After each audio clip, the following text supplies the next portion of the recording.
two, three, four. 1, 2, 3, 4. Do do do do do do do do do bow bow bow. Greetings, live from the wastelands. Freedom Phil, like, subscribe. Here in the survival pod. And what's the topic? Some people will want me to talk about certain issues far more. One of the people that comes up regularly is like, talk more about Trump. Well, the reason I talk about a lot of other issues other than just Trump is for the same reason that why I thought Obama was odious. A lot of people won't get it, but I'll explain. We'll get into it. Freedom Phil, like, subscribe. Let's get into it. Hey, turn up the video speed. And why do I always say that? Because, dude, watch videos faster. 1.75 is what you should be watching this if I upload it. And, hey, let's get into it. Freedom Phil. It's like this.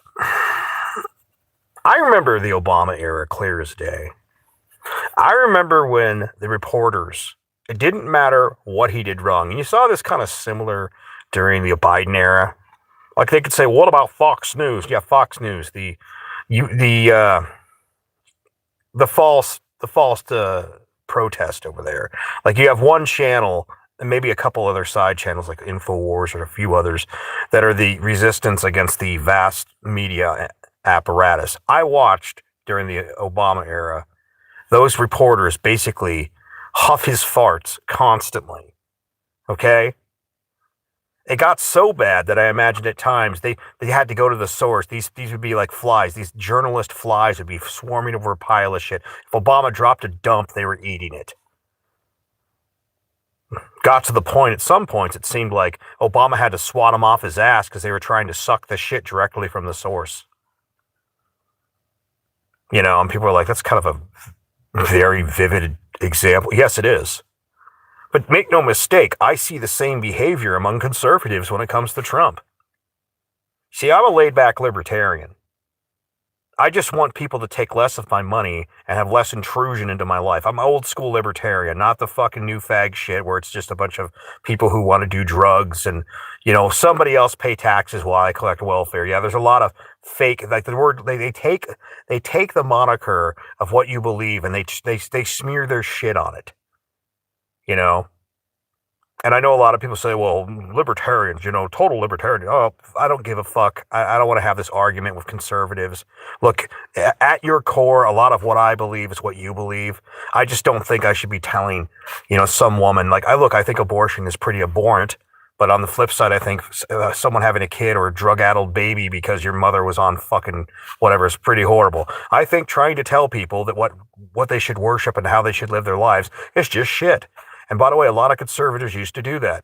So I remember when you were SJW Classic.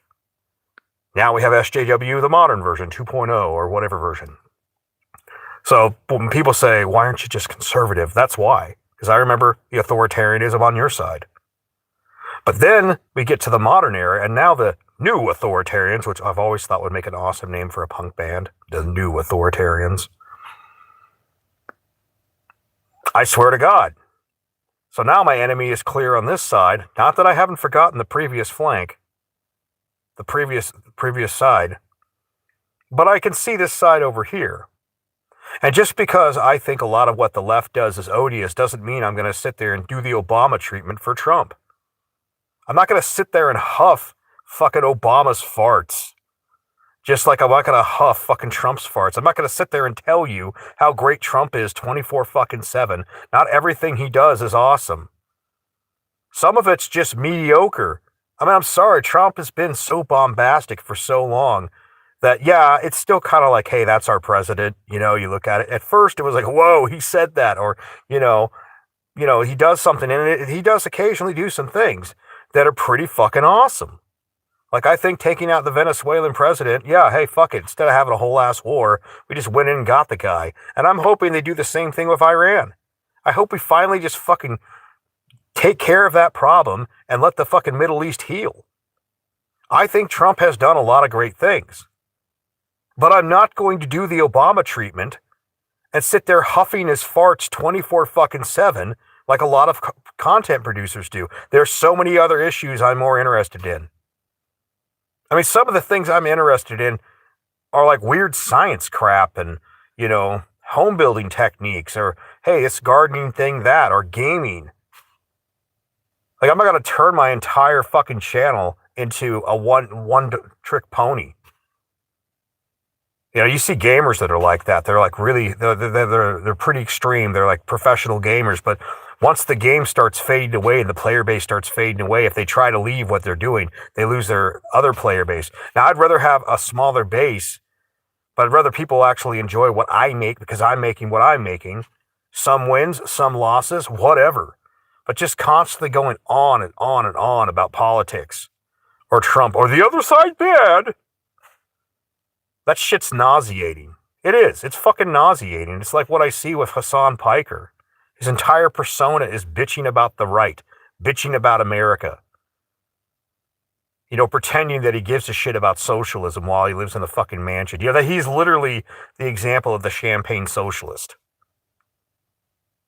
And what happens is, as his grift, and by the way, here's a little pro tip for a lot of you. He will still be rich after the movement fades away, just like BLM. They will still be rich long after they've taken your money and invested it in something else. So good. Hey, griftosphere, grift. Okay. I respect the hustle. I get it. Useful idiots everywhere. But it's just not my thing. And I've seen some of these people online. They'll have these, you know, conversation and they'll have the phone number. And by the way, maybe I should do that someday. Maybe I should get like a, you know, better internet connection, you know, way more data, set up like the back room of an RV as the office and take calls. Let's have some, you know, let's have some nut jobs call up. By the way, for all those that don't know the history, a little kind of cool fact from radio history, Coast to Coast AM started out like that. There was actually a normal show that Art Bell was doing, and then he had all these nut jobs calling up on the regular talking about aliens or Bigfoots or stupid shit. And just one day he said, hey, what if we just let the fucking nut jobs talk? And that's how Coast to Coast AM became a thing. Yeah, isn't that nuts when you think about it? It's fun, I won't lie. But at some certain point, like when people are going off about some massive conspiracy theory for the 9 millionth time. Okay, let me give you an example. As a guy who's kind of been in the undercurrent news for years, like you got the mainstream media and then you got the deep undercurrent, you know, like a lot of internet or even just old school radio news. I was at this bar one time with a bunch of friends and this one guy was going off about, and by the way, tall, attractive guy, and he was going off about 9/11 and all this shit. And I don't know where it came out of me. Because I'd heard all the theories, all the stuff ad nauseum. And you know what? I do think the government or other groups did it, okay? I do. It was a convenient reason for us to go and spend how many trillions of dollars over in other countries. You know, made a lot of people rich, made a lot of people dead. And those people that are dead aren't the people that are rich. And that's what the rich people plan on. Wouldn't surprise me, you know. Countries are corporations. But this dude, Jeffers, was talking about this. And he's like, there's something. I just looked over at him and I'm just like, Jeffers, will this conversation ever get you laid? And everybody stopped and started laughing. And he's like, what the hell you mean? I'm like, dude, we've all had these conversations over and over again. Where's it leading to? You know, like, back in the day when that conversation was fresh, okay, a lot of people had it. But then at some certain point, all we're doing is regurgitating the same shit over and over again. That's part of the reason when it comes to Trump, I can only say so much about the man. I'm not going to be like a legacy media Obama reporter. I'm not going to sit there and just huff the man's farts for views. And sometimes Trump fucks up. Like the other day with Pam Bondi. I wasn't kidding on that video. She made the administration look bad. She looked stupid. Now, you know, the people that are the huffers of the farts, they'll say, no. She's totally smart. No, she's a fucking idiot. And the fact that she's in control of that shit, I don't care what she does for a living normally, she looked like a fucking idiot. She looked like a high school mean girl, cat girl fight. And look, I understand Trump's politics are more brash, braggadocious. He's more in your face. It's kind of a little that pro wrestler kind of politician. And mind, by the way, he is not the first to be that way. There are other politicians back in the day that were more at it, you know. But the thing of it is that I look at it, and if I see him do something stupid, I'm going to call it out. And if I see him do something good and it's interesting enough to me, I'm going to talk about it. But like the thing of it is, some of these people, I'll see their content out there, and you've got the extreme far leftists, and it's everything that happens on the right is wrong, and then you got the extreme people on the right, everything on the left is wrong. Well, I'm sorry, but that I can see the grift. I can see the grift plain as fucking day, and I get it. You're making money, you're getting subscribers, you're getting donations, you're getting all that, and that's paying your bills. But that to me is no different than CNN and Fox News. It's just somebody in a webcam doing it. When I talk about a lot of the problems I got with the left, it's because it's things even people on the left should agree with. You should be pissed off that a lot of your money that should have went to welfare, should have went to, actually helping people get into jobs, get to trades. The money that we pissed away, for instance, in Minneapolis, some people have equated it could have been at least 1/3 or more of your student loans just paid off. The things I criticize on the left are like, for instance, the universities having ridiculous standards. The corporations having ridiculous standards. HR Karenocracies making it hard for you to move ahead. HOA style people making it to where you can't afford to build a house. You might, I'd love to build an underground Nordic style house. With a big rock thermal mass wood heater in there. But I know it'd be a fucking nightmare to do that with all the regulations and bullshit in this country. They would make it a nightmare. They'd say I couldn't live in the house I want to build. Even though for hundreds, if not thousands of years, people in the Nordic regions did that. I know in the wasteland, it'd be cooler in the summer and be self-heating during the winter. Practically self-heating. Off just a handful of wood, comparatively. I can't do that because of the world we live in. Now, I care about those issues. I point out that the people who made my lives harder, whether it was the right or the left. By the way, I've said it many a times before. You guys think there's this right and there's this left. When if you really look at the personalities of the people that are the most odious, like I said in the last video, the people that sprinkle their shit, the propaganda. Back in the day, it was the same style of person when it was the religious right. And now it's the same style of person. They're just the authoritarian left. They're the same fucking people. They're people who want to be part of the right crowd, right-thinking people. We're on the right side of history. They want to be whatever group. It doesn't matter how insane it is. And make no mistake, I see a lot of that same mentality even in conservatives still to this day. We get enough of our people together. That's their attitude.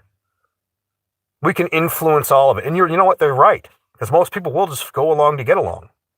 But I'm sorry, there are times where I see some things Trump does, and he fucking comes out as a buffoon. There's other times I see what he's doing, and it's fucking tactical genius. Like what I'm seeing going on with Canada right now. Those tariffs are kind of forcing Canada to have a re-questioning of what the fuck's going on. Like Alberta, Saskatchewan, most of BC, and some of the other provinces are actually thinking about seceding from Canada because what they're doing isn't working. It only worked as long as America was taking it on the chin when it came to tariffs. As long as America was, okay, you can keep on fucking us over. As long as America was that way, Canada was doing okay. But now that the tariffs are basically forcing Canada to say, are we better off in the Canadian Confederacy or are we better off in America? That conversation's happening. So without even pointing one gun, lifting a sword, a knife, or anything, we may get more territory in America. And whether you think that, oh my God, we're trying to take over the world. if the rest of the world wants to become part of America to keep access to our markets, that tells you something. And I'm going to give Trump credit on that. Understanding the thing with Greenland, most people are too dumb. Most people are really fucking dumb. They don't get why that Northern Passage matters. It's not about military, even though that's part of it, but it's mostly about the factor of trade. He who controls the efficient trade routes, because the world is warming. Icebreakers are getting better. Convoys of ships will be going through there eventually. He who controls that, which country controls those areas, controls how much it costs. It is kind of like the whole Dune idea. He who controls the spice controls the universe. Trade routes are that way. Now, in our small, myopic way that most of people see the world, they look at it and it's like, if Trump's for it, it's horrible. If Trump's against it, oh, God, I am not that way. So when he does great things, okay, I'll give him credit. When he does something stupid, I'm going to call out. I'm not going to be like the Obama media, the Biden media, where they huffed farts so much that they had to eat his own shit. They had to get the straw, like, we're going to suck the shit right out of you, Obama. We want it straight from the source. I am not that type of person when it comes to Trump. And I never will be when it comes to any politician. I like a diverse outlook on things. If he's doing good, I'll talk about it. If he's doing bad, I'll talk about it. You know? And sometimes Trump's fuck-ups aren't even his fuck-ups. They're his administration's fuck-ups. And that could be argued that is him. But like the thing with Pam Bondi. The thing where Bongino, like I love Bongino. He's a funny guy on the radio. Back when he was on the radio. I think he's coming back, actually. They talked about Epstein files. They're the ones that blew this shit up. He only brought it up during the election a couple times. He was mostly about the border and tariffs in America. But yeah, I just, when people wonder, why don't you talk more about this particular issue? I talk about an issue if I find it interesting or if I think it's relevant. So there you go. There's the answer. Freedom Phil likes. Subscribe.